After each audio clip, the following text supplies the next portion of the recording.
মারো। বিদেশে আসলে মনে হয় যে বাড়ির মানুষেরা টাকার খনি আছে বিদেশে, তাই ভাবে। কিন্তু টাকা যে কত কষ্টের টাকা বাড়ির লোকেরা তা কি বুঝতে পারে? তা কখনোই ভাবে না। আর মানুষ কতটা হাইটের ওপরে আছে দেখালাম। মানুষগুলো নিচে যাচ্ছে করছে, বুঝতে পারা যাচ্ছে কত ছোট ছোট লাগছে মানুষগুলোকে।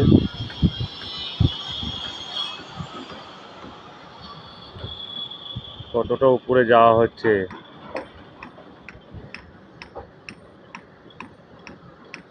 সামান্য একটা জালির উপর, রিক্সের উপর দাঁড়িয়ে কিভাবে নিজের গায়ে সেফটি বেল্ট বেঁধে কি কষ্টভাবে করা হচ্ছে এই কাজ।